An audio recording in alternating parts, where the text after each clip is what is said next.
This region, Your Excellency, kama si wewe, nilikuja kwako nikakulilia.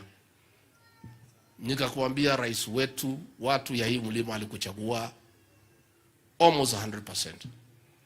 Lakini serikali iliondoka, iliwaachilia hawa. Ile pombe yote mbaya ndani ya Kenya ilielekezwa hapo kwa mlima Kenya. Kweli ama uongo? And nobody was bothered, Your Excellency. Sumu ilikuwa nauzwa kila pahali. Vijana ni walevi saa 4, saa 5. Hawa vijana, na ni vijana wameoa, kuliko kulala kwa kitanda, wanalala chini ya kitanda. As a community, we were getting almost extinct. Rais ukakubaliana na mimi, ukaagiza tuanze hiyo vita. And I want to report to Your Excellency, nimetembea area hii wakati ya Christmas. And 70% we have succeeded. We have young people. Mimi nikiwa hapo 24th nisema akina mama wakuje na wazee tukule sikukuu pamoja. Tukasema wakina mama wale wazee wapige line kwanza wachukue chakula, wakachukua. Tukasema next ni ile akina mama wako na watoto. Line ikapigwa kutoka hapa mpaka huko. Tukaona hata chakula itaisha. Bado tukasema next wale wamama wajawazito expectant. Line ikakuwa mrefu zaidi. I was a very proud leader that our community is back and families are gonna succeed. Nataka nishukuru speaker and MCs. Tulikuwa na shida because there was no law to regulate matters of illicit drinks. But hapa Nyandarua bado kidogo. Atimia nethirete biyo kana yo kuo. Nethirete kere yo kuo. County Commissioner and your team. Bado. Kirinyaga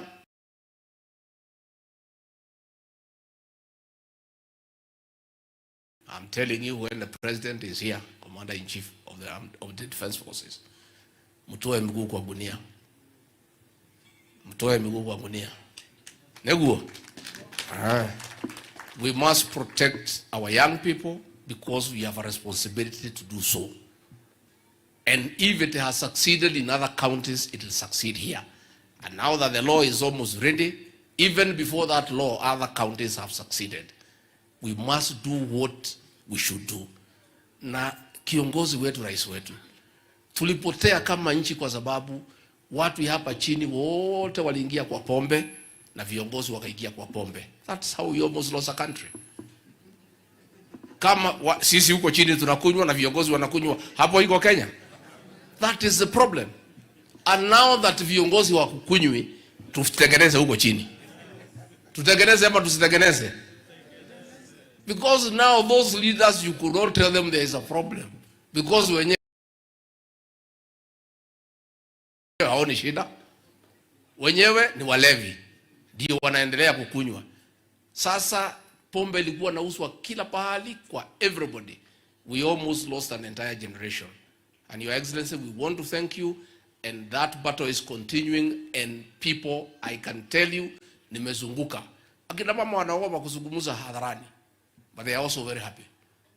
Wanasema mambo sasa iko sawa sawa kwa maboma. Boma simekaa mzuri. Sema deputy president muendelee, boma iko mzuri. Na mimi nikimalizia, Your Excellency, niseme nyinyi wajumbe, Gachagua na wengine, msiogope. Be very truthful people.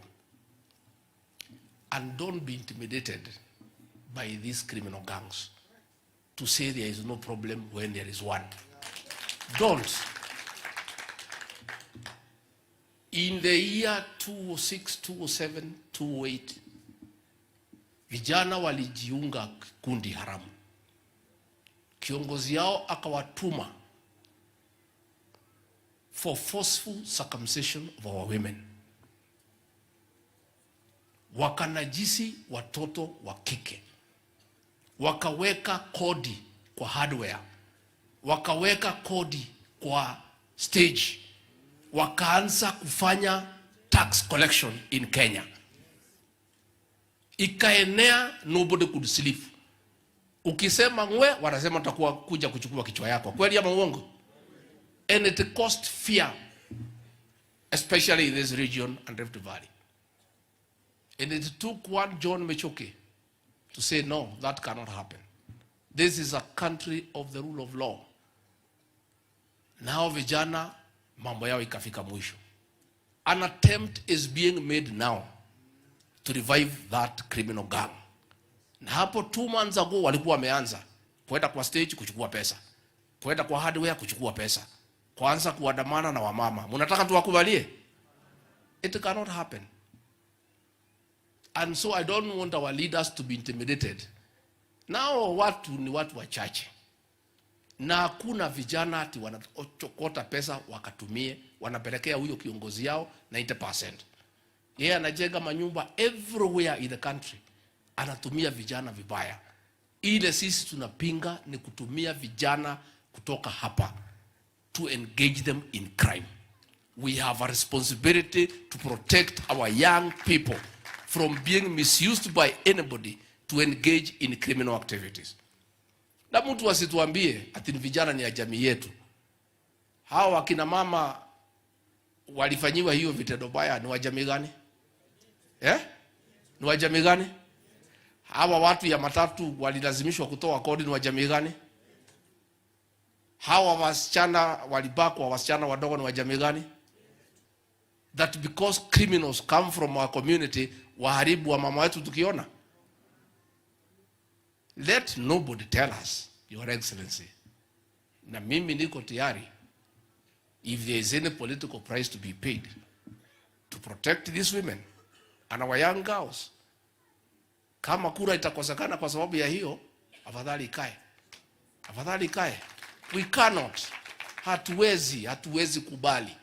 And I want to ask our young people, tafadhali vijana wetu, msikubali kutumika vibaya.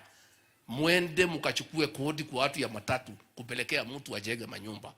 Msikubali kuambiwa mwende mkasumbue wakina mama ambaye walizaa nyinyi, muwafanyie vitendo ya kinyama ambaye hawezekani katika kane hii ya dunia hii yetu.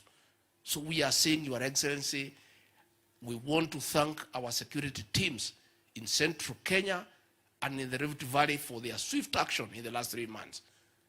That hiyo maneno imesimamishwa, sasa watu wanafanya biashara, watu wa matatu wanafanya kazi yao, and that is what will continue to happen.